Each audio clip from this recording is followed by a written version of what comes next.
नमस्कार, मैं Sujit Kumar Pandey light of India में आपका स्वागत करता हूं।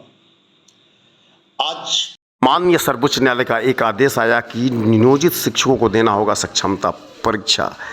इसे बढ़ा चढ़ाकर मीडिया में भी दिखाया जा रहा है। आपको बता दें कि नियोजित शिक्षक जो सक्षमता परीक्षा नहीं देना चाहते हैं वे अपने पद पर बने रहेंगे, ऐसा कोई भी टीका टिप्पणी सर्वोच्च न्यायालय ने नहीं किया है। जैसा कि प्रिंट मीडिया में दिखाया जा रहा है कि यदि नियोजित शिक्षक सक्षमता नहीं देंगे तो नौकरी छोड़ दे।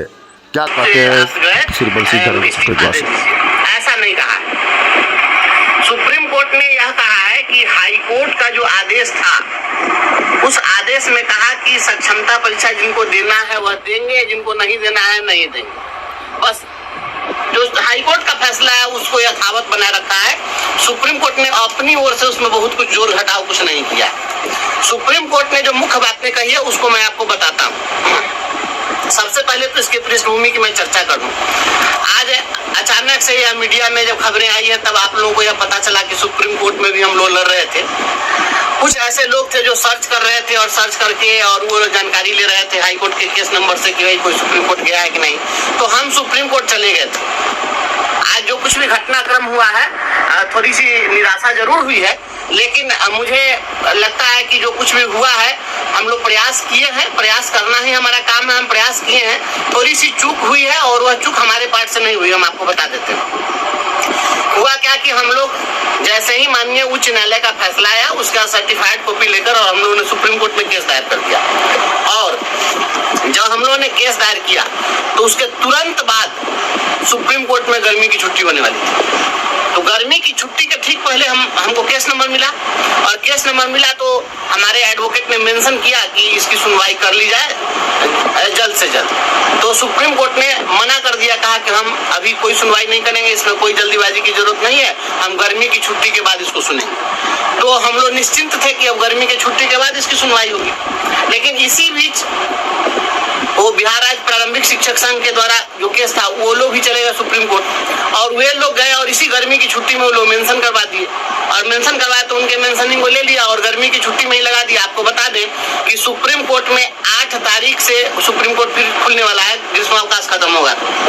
तो अभी ग्रीष्मावकाश चल रहा था, इस गर्मी की छुट्टी के पीरियड में सामान्य केसों की सुनवाई नहीं हो रही थी, लेकिन उसमें अब मेंशन किया गया और जस्टिस ने ले लिया। हम शुरुआत में हमारा था तो मेंशनिंग नहीं लिया गया और अब जब गर्मी की छुट्टी चल रही है तो उनका मेंशनिंग ले लिया गया। और चूंकि सेम हाई कोर्ट के सेम ही जजमेंट से जुड़ा हुआ दोनों केस था इसलिए हमारे केस को भी लिस्ट कर दिया गया उसमें। तो हमारे एडवोकेट दिल्ली में उपलब्ध ही नहीं थे। अब अचानक से उनको सूचना मिली कि ऐसे ऐसे लिस्ट कर दिया गया है और बिहार राज्य प्रारंभिक शिक्षक संघ के जो एडवोकेट थे वो हमारे एडवोकेट से संपर्क किए कि पहले आपका केस है। तो हमारे एडवोकेट ने कहा कि हम तो एडजॉर्न करने के लिए कहेंगे कि चूंकि हमको पहले ही कह दिया गया था कि गर्मी की छुट्टी के बाद इसकी सुनवाई होगी तो हम तो मेंटली प्रिपेयर्ड है कि गर्मी की छुट्टी के बाद बेहतर तरीके से करेंगे।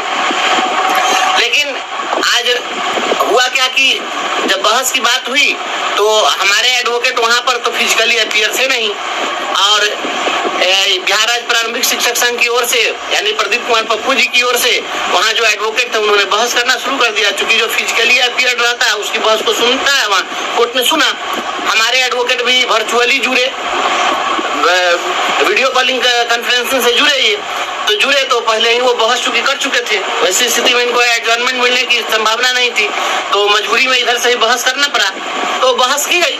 अब बहस जब हुई है तो उसमें कोर्ट ने बस अब बात यहीं पर आकर अटक गई कि हमारे एडवोकेट कॉन्स्टिट्यूशन का हवाला देते रहे कि आप 243G के तहत जो बना हुआ है उसको 309 के तहत आप उसको सुपरसीड नहीं कर सकते हैं। लेकिन कोर्ट ने यह कहा कि आपकी जितनी भी दलीलें हैं और सब चीज अपने जगह है और हम क्वालिटी एजुकेशन के मामले में कोई समझौता नहीं करेंगे।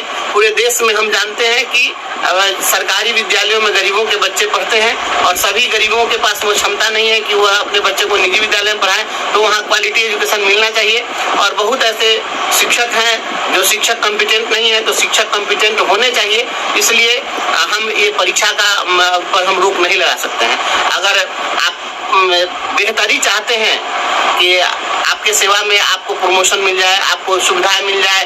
तो अगर इसके लिए सरकार अगर कोई एग्जाम लेती है तो एग्जाम आपको देना पड़ेगा।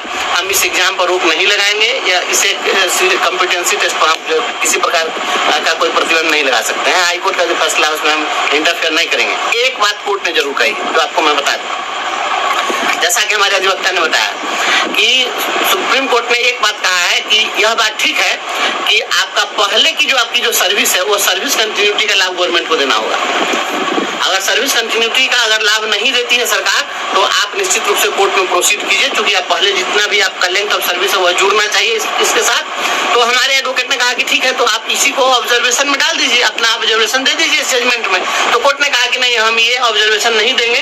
अगर आपको सरकार नहीं देती है तो उसमें आप कोर्ट में फिर प्रोसीड कीजिए, लेकिन ये आपको मिलना चाहिए।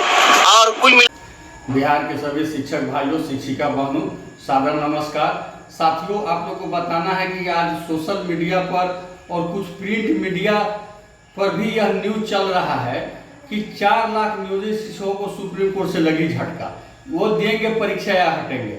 मैं आपको स्पष्ट रूप से बता दूं कि सुप्रीम कोर्ट का डिसीजन हमको 12 बजे ही पता चल गया था, उसमें ऐसा कुछ नहीं था, लेकिन उसको प्रिंट हमने अभी मंगाया है, जो आपको भी अवलोकनार्थ भेज रहा हूं। और उसमें क्लियर है, 1.5 लाइन का डिसीजन है। हमारे ही कुछ साथी, हमारे ही कुछ भाई, पता नहीं किस वकील के सलाह पर, किसके कहने पर क्यों गए थे सुप्रीम कोर्ट। क्योंकि पहले भी जब हम लोग हाई कोर्ट में थे तो हमारे कुछ भाई सुप्रीम कोर्ट गए थे और वहाँ केस उनका डिसमिस हो गया था, वापस आ गए थे। पुनः उन लोगों ने जो SLP दायर किया है उसमें 1 लाइन का डिसीजन सुप्रीम कोर्ट दिया है कि इस केस में कोई मेरिट नहीं है, इसलिए इस केस को डिसमिस किया जाता है। यानी जो SLP दायर किया गया था सुप्रीम कोर्ट में, उस SLP को डिसमिस कर दिया गया है। तो जो हाई कोर्ट का आदेश है पूर्व में, जो केशव कुमार बनाम बिहार सरकार सहित अन्य मामले में जो हाई कोर्ट का डिसीजन है कि जो नियोजित शिक्षक सक्षमता परीक्षा देना चाहे वो देंगे, जो नहीं देना चाहे वो नहीं देंगे, अपने पद पर नियोजित बने रहेंगे। जो नियमावली 2020 के तहत देश सुविधाएं हैं वो सुविधाएं उनको मिलता रहेगा। यानी हमारा जो प्रमोशन 8 साल पर मिलने वाला है वो प्रमोशन मिलेगा, अन्य जो सुविधाएं है वो मिलेगा। जो पूर्व की भांति प्राधिकार लागू है हर जिला में, राज्य में वो प्राधिकार लागू रहेगा।